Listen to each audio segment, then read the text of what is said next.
Doctors, what happened to a patient that will haunt you for life? I'm not a doctor, but I was on the medical emergency team at a local hospital. We responded to codes for already admitted patients. I was performing CPR on an old, frail woman. Her heart was not functioning. After a minute or so of compressions, she woke up during CPR. I stopped compressing, and she would pass out. She had no heart rhythm. I started compressions again and she woke up again. At some point, she grabbed my hands and said, "Stop." It shocked me and the doctor. The doctor looked at me and nodded his head. I stepped back and let her die. That was 30 years ago, and I can still see her face. I will never forget her. Next story. I don't know about haunting me for life, but here's one I've never forgotten. I worked as a CNA in a dementia unit. We had a wheelchair-bound gentleman who started pulling the fire alarm set into the wall of the hallway by his room. Because this was a nursing home, every time that alarm was set off, the fire department responded quickly. Our gentleman started pulling it several times a day and often a few times in the evening as well. All day, every day. It didn't take long for the fire department to lose any sense of humor they might have had about the situation and start leveling fines on the facility. Progressively bigger ones as time passed, and our friend continued his trick in spite of numerous attempts to stop him. The staff was written up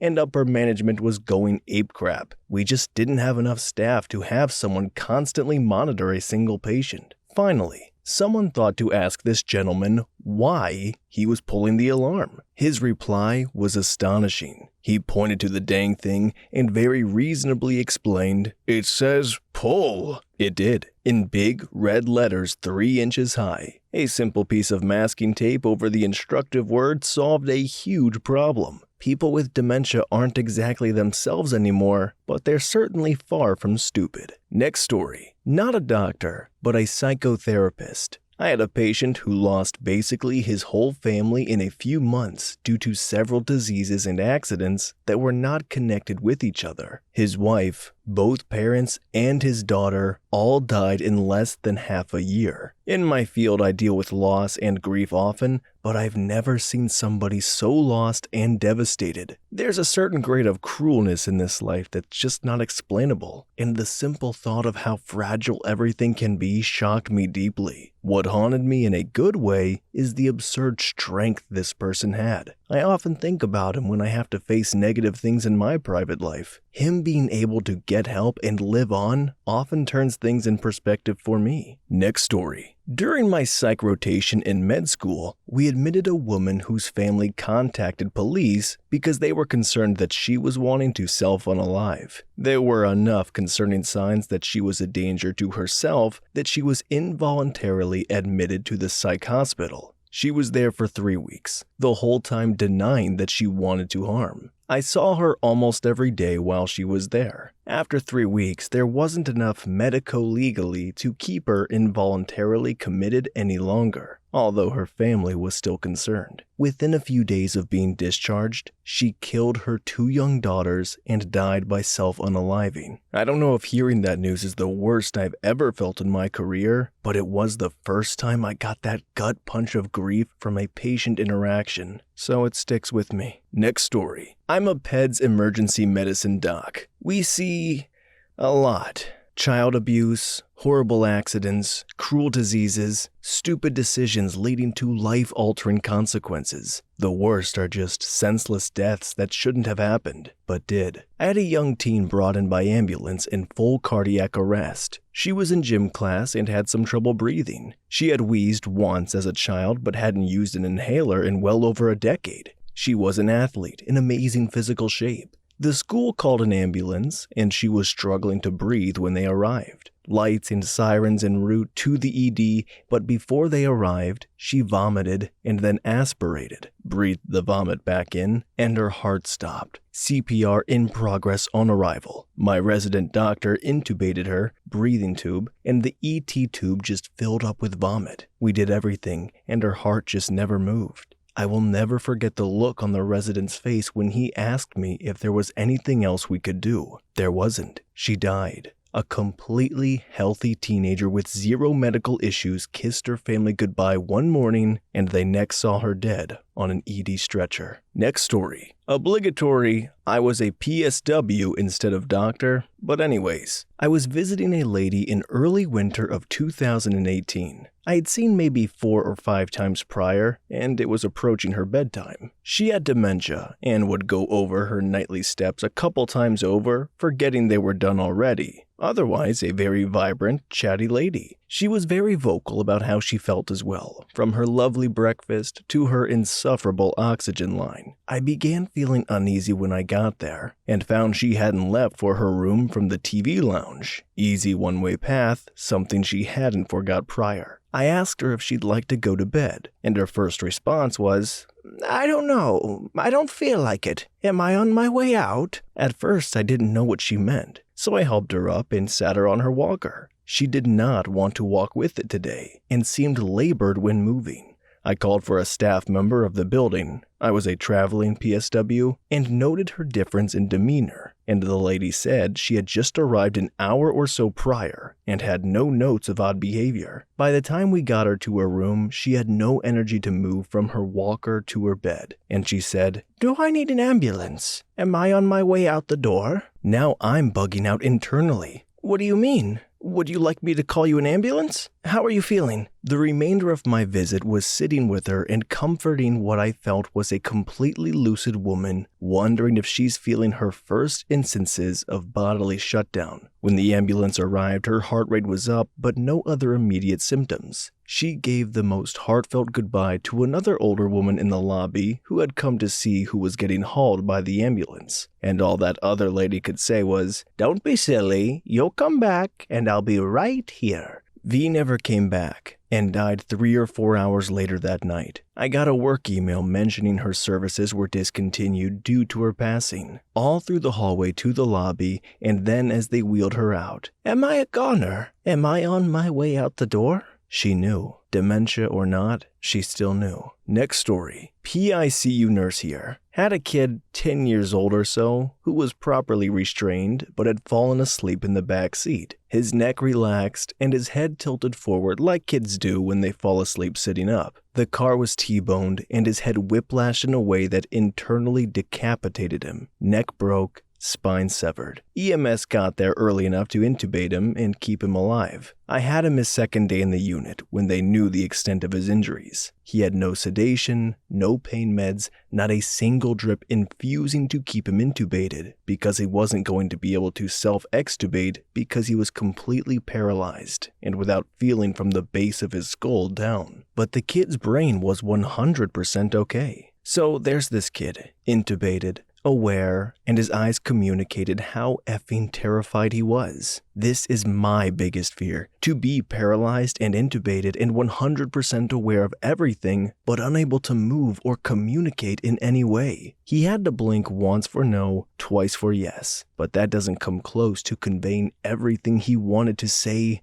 ask, or do. Next story. MH worker. Worked with an adult whose parents tortured her as a child, like essayed and literally physically tortured her. She was impregnated several times by family members and beaten until she miscarried, all by the age of 15. She managed to run away, but then experienced homelessness and the traumas that come with that. I am in the trauma field, and I work with many others with similar stories. I see some of the darkest corners of humanity on a daily basis. I love a quote from Mr. Rogers that says, "When something scared me, my mom would tell me to look for the helpers. There are always people who are helping." It helps keep me sane to know that even though humanity can be dark, there are people willing to help. Edit to add, many folks I work with now are doing exceptionally well. They have homes, loving families of their own, and treatment that is working for them. That is also what keeps me hopeful. Next story. This happened last year. I was posted in NICU.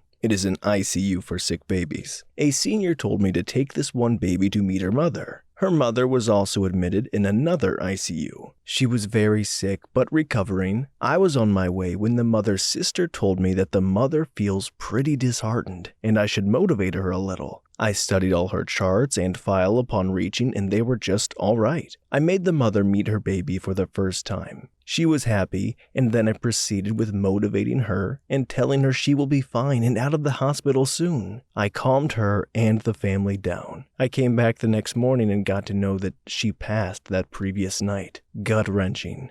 Came across her sister later, and I just could not meet her eyes. I unintentionally gave someone false hope. It still hurts. Next story. My dad had a kid flown into the ER in his early years, caught in the crossfire of a gang shooting. The kid didn't make it, and he had no time to process it because he had more calls in the hospital. I rarely saw him break down, but he told me that's when he realized how hard it will be. To do everything possible to save someone and they simply die, but you have no time to process it because someone else is screaming down the hall for help. Next story. I wasn't the doctor nor the patient in this situation, but I was in grade 2 at the time. My older sister was in the hospital due to having to have her appendix removed. It was after school on a Thursday, and my parents and I went to visit her. Next to the bed, my sister was in there with an empty one, and next to the empty one was another bed that an old woman was resting in. My parents were talking to the doctors, and I was just standing near my mom looking around. I could see something moving in the corner of my eye, and it was the old woman waving at me, and once I looked at her, she gestured for me to go to her. I was a bit hesitant since I was very shy when I was younger, but I went over anyways. We exchanged hellos, and she was smiling and complimenting me, but she was very drawn to my hair. She asked me if I could untie the ponytail I had in my hair, and I did so. She told me many stories about how when she was younger, she had beautiful, springy, doodly hair like I did. She told me that the best way to manage curly hair was to put them into 2 braids when you go to bed. After us chatting and her playing with my hair, me being the curious child I was,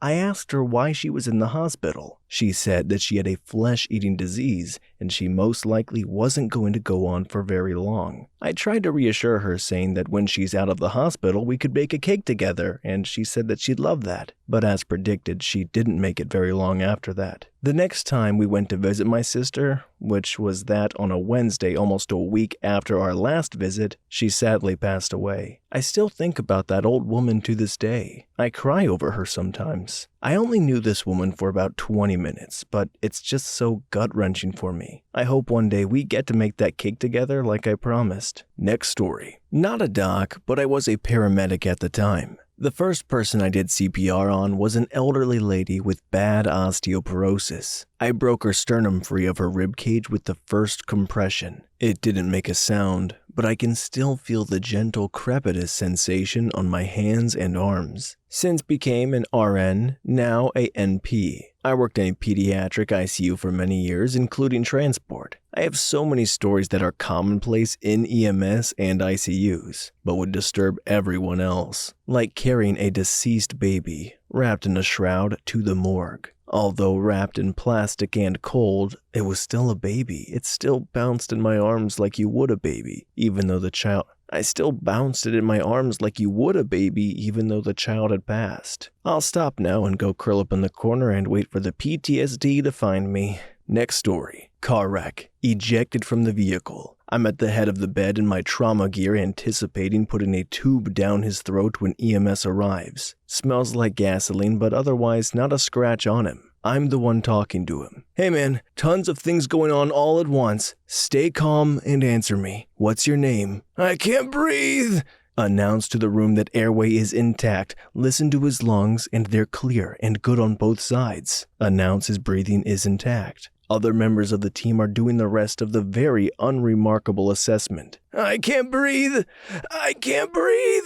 Ultrasound of his abdomen looking for internal bleeding looks fine. Can't get a good look at his heart. His eyes roll back and his heart slows down quickly. Not good. He codes. Compressions start. I tube him, get him on the ventilator. Trauma surgeon splices the guy wide open and identifies the problem. The right side of his heart was ruptured open by the blunt force of the wreck. Not survivable. The ultrasound has gone on the heart first ever since. Needle compression wouldn't have made a difference in his case, but it might on the next one. Wear a seatbelt. Next story. Medic here. Had a group of kids break into a paper factory and started playing go-karts with the forklifts, which had keys in them still for some reason. Lift gets hit, topples, the canopy fell onto the kid's head, crushing him. PD was there prior to us arriving and had to tell us to walk carefully as there were pieces of his head all over the ground because it shattered. The more people who arrived in scene, you started to hear a crunch here or there from small skull pieces. Some sounds you don't forget. Next story. I'm not a doctor, but I work in the medical field, specifically medical lab scientist.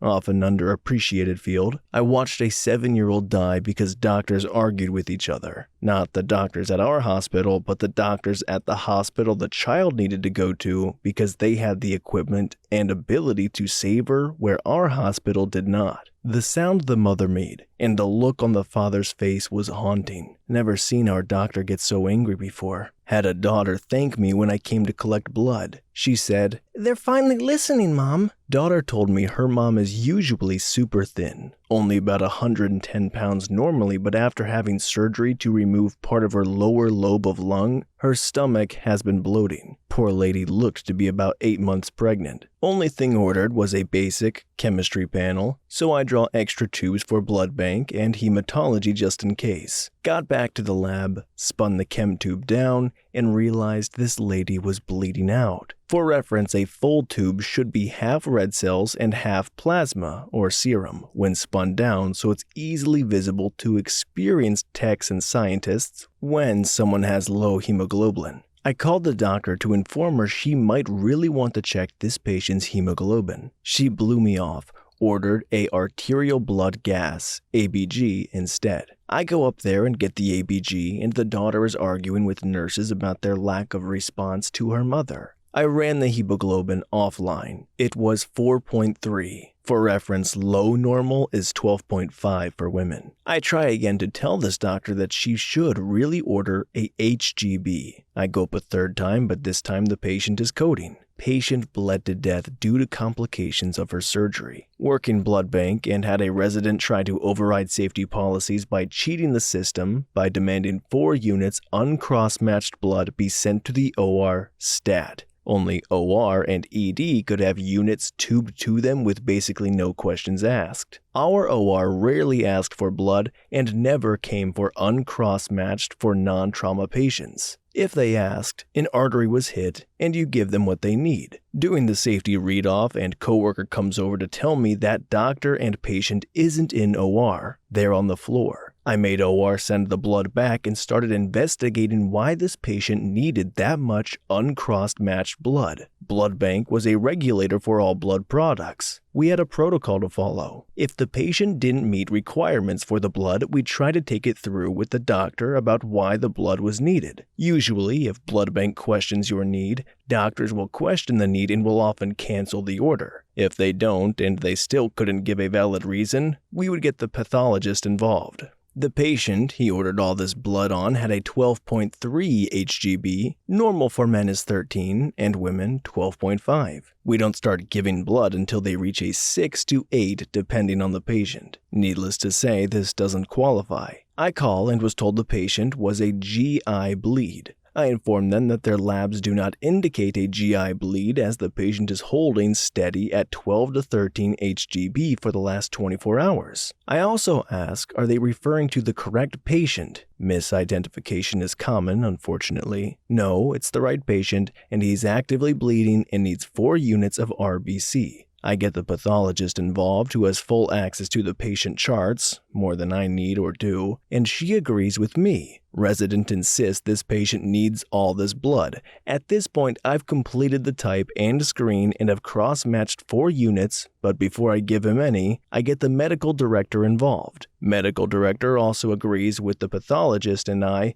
but the resident comes down to our blood bank and basically argues with the medical director. Medical director cannot convince him this amount of blood is not needed. Instead, he at least convinces him to do the 1-to-1 ratio of blood and plasma. I had to give him 2 units of RBCs and 2 units of plasma. I ended up spending a good hour writing up the doctor on our safety reporting system. I got a call 3 hours later from our lead blood banker asking what the heck happened, that I was reported as having detrimentally harmed a patient by delaying life-saving blood. I told her what had happened and gave her the case number from my report. Resident's report conflicted with my report. Patient died, and autopsy revealed that he died from a transfusion-associated cardio overload, TACO. They basically gave the patient a heart attack because they gave him too many blood products too quickly. Here's the kicker. Patient had a nosebleed that wouldn't stop. Panicked over a nosebleed. I have more similar stories, but basically I've seen arrogance kill more people than anything else. Next story. I'm a speech therapist. I had a patient literally die on me during my evaluation. She was a 100-plus-year-old lady who came in from a nursing home. I was in her room to evaluate her swallow. Literally, a couple minutes prior, she was talking to me,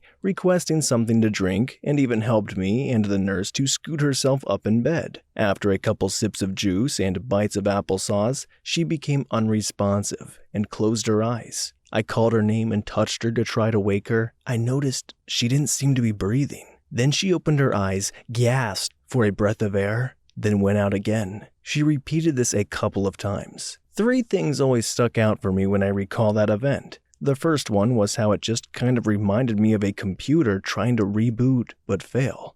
The second part, once I realized what was happening, was my immediate thought of, oh no, don't do that please. I'm gonna get in trouble. Luckily, family was merciful enough to have her code status as DNR/DNI. So when I ran to grab her nurse, we didn't have to call a code blue or try to resuscitate her. The nurse called the family to let them know she was actively dying. The third thing was just how quickly and relatively peacefully her death happened. She went from here 1 minute to gone within less than half an hour. There was no pain, fear, or rallying. Her body just gave out. It seemed like a nice way to go for somebody in the hospital. It's weird to think that I've given people their last sips of liquid or bites of food before they leave this world. In her case, it was applesauce and cranberry juice. I hope it made her last few conscious minutes a little enjoyable. Next story. Haunting. As in, I'll carry this with me for the rest of my career, but in a good way. When I was a medical student, I had a patient come in with a full-blown stroke.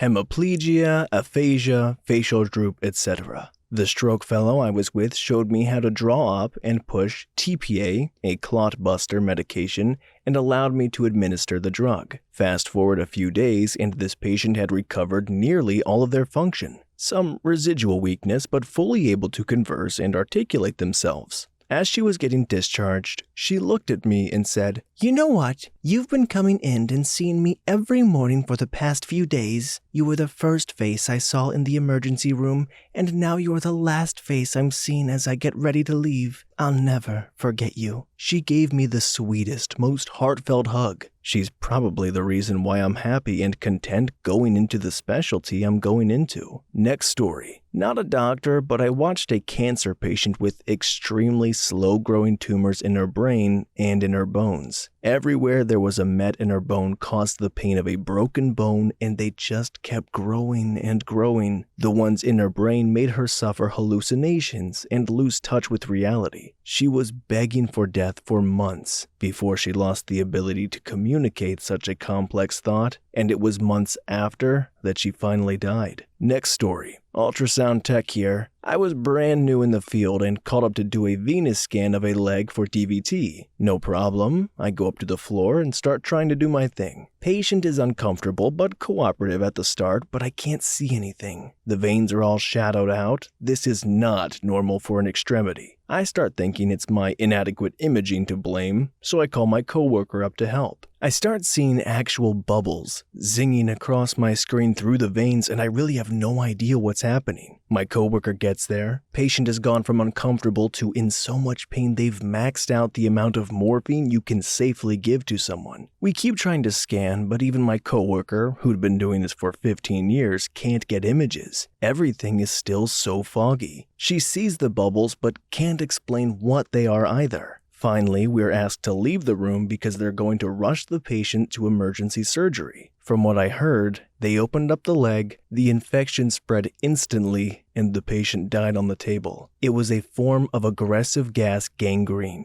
In 24 hours, someone went from fine, minor injury, writhing in pain, to dead. It still blows my mind to this day. Next story. Not to a patient, but by a patient. Came into the ER, drunk and messed up for minor interventions on account of bruising and lacerations to the head and face. His friends, / whoever came in later, questioned us because we kept him under observation, bashed the crap out of my senior attending, the security, and some junior doctors using metal rods because apparently we wanted to keep him to make money. This was at a free government-run hospital. Left that hospital, took a break from medicine on the whole, and at a better, more secure place currently. Glad we weren't shot. Next story. Was working as a PCT in the ER while going through school to become a paramedic. Patient came in because his tumor was bothering him. The tumor was a massive, I'm talking larger than a football-sized tumor that was growing on the outside of his neck. Massive. Patient had been declining medical treatment for some time, attempting to heal it with natural remedies, since they couldn't take it off surgically due to it being too vascular. I remember starting his IV and getting a whiff of that sickly sweet smell of decaying flesh. His tumor was rotting. When I looked at it, I could see bugs crawling in it and around it. The RN that night irrigated it and pulled 2 suction canisters worth of water and bugs out of all the holes they had created. He spent a day or 2 in our OBS unit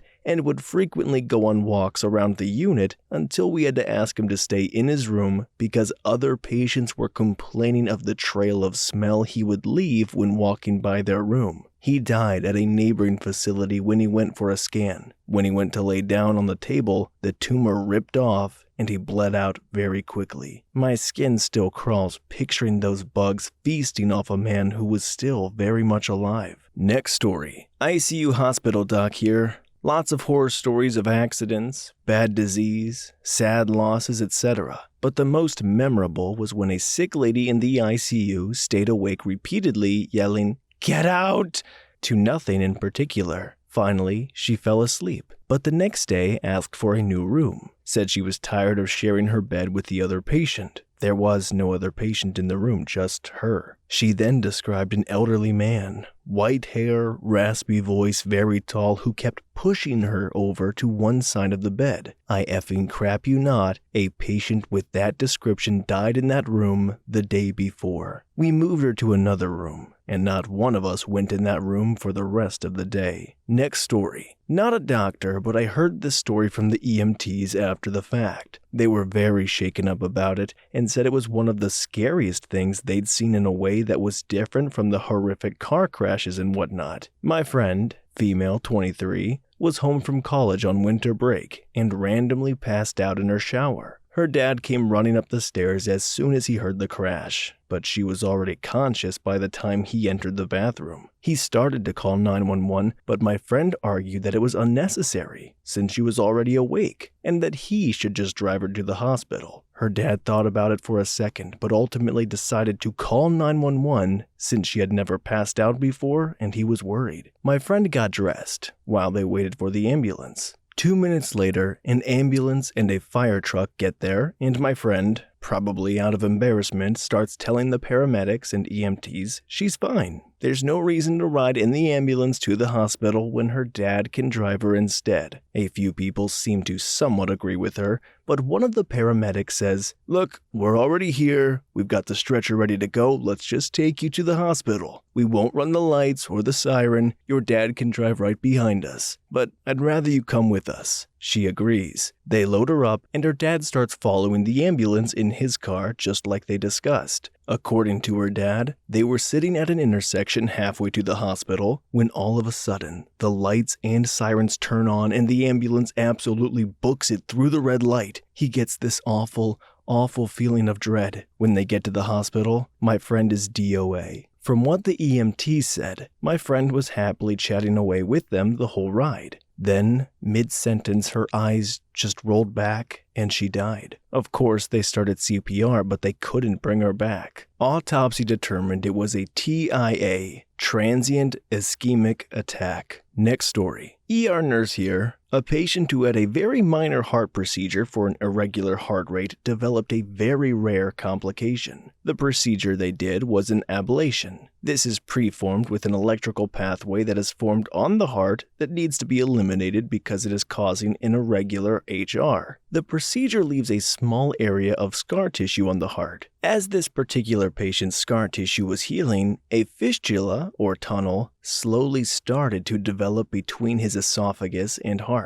Once the fistula was completely formed, he began pumping blood into his esophagus rather than to his heart or lungs. There was very little we could do once we discovered what was going on. Next story. This isn't a haunting, but more of a serious reality check. I am a pathologist, so I routinely see the absolute worst that nature and humans can do to the human body and have been, in many cases, desensitized because I've seen so much. Perhaps physicians aren't the best way to relate to the public on this question. I've seen virtually every single way humans can die. Self-unalivings, burns, electrocution, plane crashes, murder, Russian roulette, and even bee stings. In the hospital, I routinely slice into organs that were once part of the original whole of the person, sometimes horrifically so. The eyes, jaws, genitals, etc. I'm reminded of a forensic pathologist who was giving a press conference during Sandy Hook and was asked a question to the effect if it was the worst he has ever seen. His response may have seemed cold, but I agreed. As I recall, he very carefully stated that he did not have the same sensibilities as most people, but having said that, it's a fairly notable crime. It's not a complete psychological split, but these are people literally elbow deep in humans daily. So none of it is the worst to me. They are all bad. A couple things I can reflect about this that do psychologically trouble me though, which maybe is more idiosyncratic. We don't often see patients face to face. We see biopsy material and make diagnosis. I don't usually have a problem making life-altering diagnosis. However, sometimes electronic medical records will have a small picture of the patient for identification purposes when the chart is pulled up. I admit that,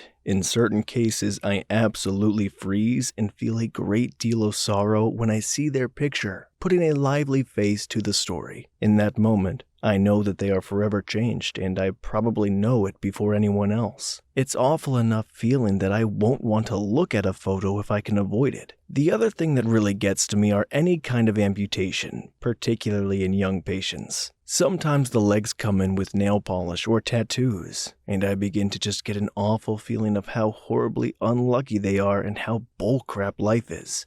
My 2 cents. Next story. Not a doctor. I was visiting my friend in the hills and we go longboarding. He brings his college friend and we bomb this huge hill. The dude is a noob and totally eats it almost immediately. He tries to stop himself from falling and dislocates his knee. We get him in the car and rush to a 24-hour clinic. He's given a huge amounts of ketamine and he's yelling, I'm dead, and a bunch of other crazy crap. His leg is bent horribly, and you can see the bone. The doctor tries to wrestle the bone back in the socket, but it just keeps popping out again. They try 3 or so times before they put this vice-like tool around his leg, but even that fails. The whole time the kid is going bonkers. The doctors are visibly distressed. They said they needed to pop it back in or the whole leg would die. His ankle is a balloon at this point. They never get it in, and the ambulance takes him to a real hospital. Me and my friend are in that room watching them the whole time. My friend was doing bio major with intent to follow his father's footsteps and become a doctor. He looked sick during the ordeal. I, actually very intrigued and grateful I got to see the whole thing up close. We don't really talk about it, but he decided not to be a doctor.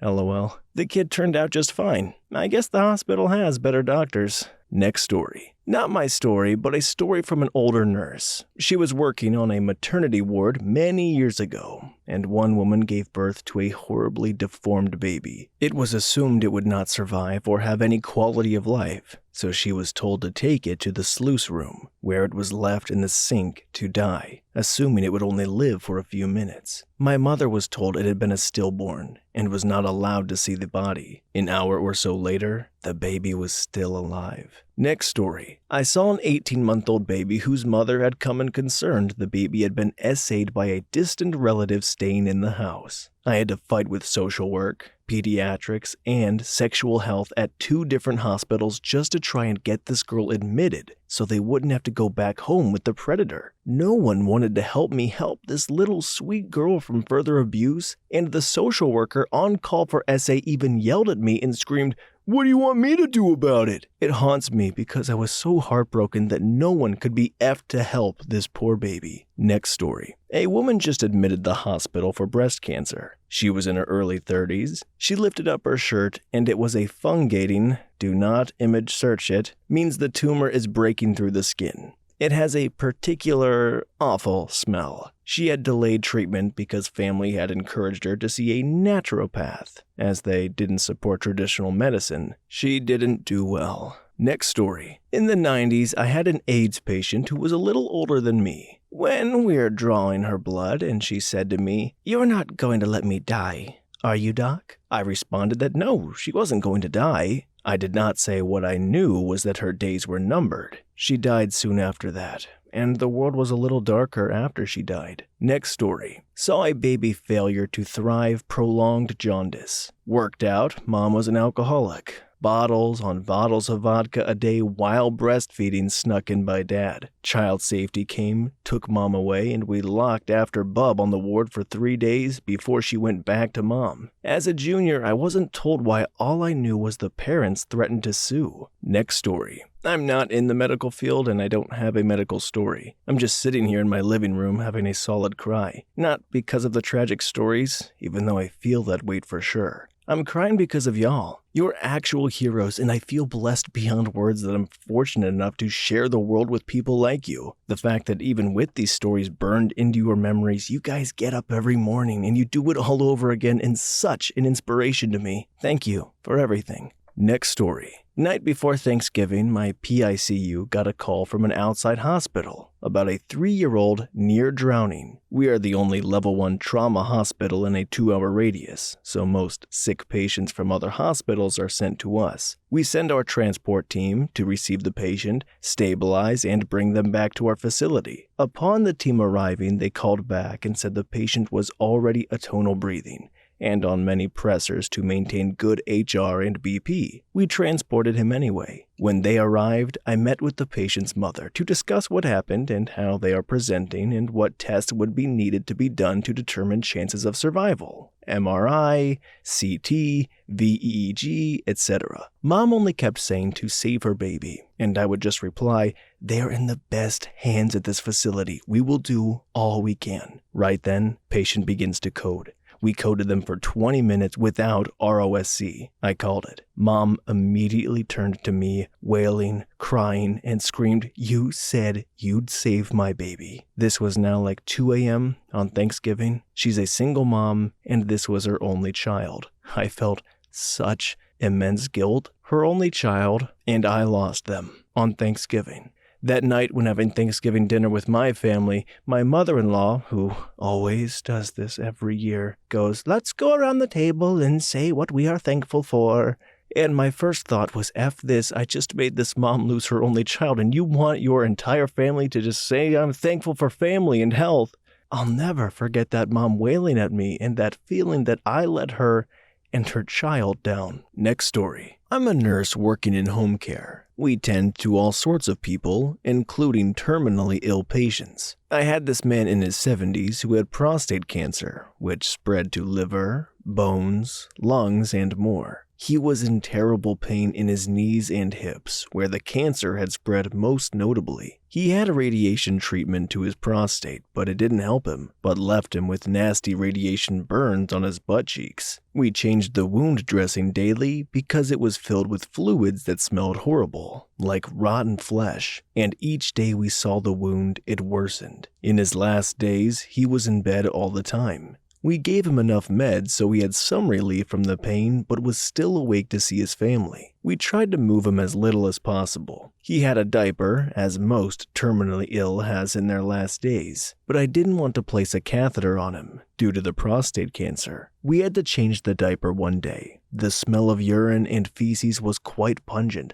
Also, the wound dressing hadn't been changed in a few days, so that smelled a lot too. We told him we needed to roll him on his sides to change the diaper, give him a quick wash, and change the wound dressing. He was reluctant, but agreed. When we rolled him, he let out the most painful scream I've ever heard. He was in so much pain and he just kept screaming. I couldn't change the wound dressing, but my colleague managed to quickly change the diaper and we rolled him back. I had to turn away because that scream just hit me so badly, made me sick to my bones and made me tear up. I've been a nurse for 6.5 years and I've seen a lot, but that scream, I can still hear it. Next story. When I was in training, nurse, I was on placement in a tiny community hospital on an island, 2.5 hours from a major city. One day we get an admission from a care home of a very obese gentleman in his 70s who was impacted. His intestines had too much poop and the whole thing stopped moving, which is very, very serious. He had breakthrough diarrhea and had a few instances of fecal vomit before coming in because of how high the impaction went. Anyway, we got him comfortable in his bed. He was a jolly old man despite the level of pain he was in, and we got him set up with the TV, etc. It took a few of us because he was a very large man, but he was appreciative. We left his room to help someone next door and for some nurses to go get lunch. I was in the other room assisting with a bed change when I was asked to go get the spare pillows out of the man's room. Said hello to him, sorry for the intrusion. He was bright and reactive. No more than 10 minutes later, I'm doing a hall check, just popping my heads into everyone's room to see if anyone needed anything.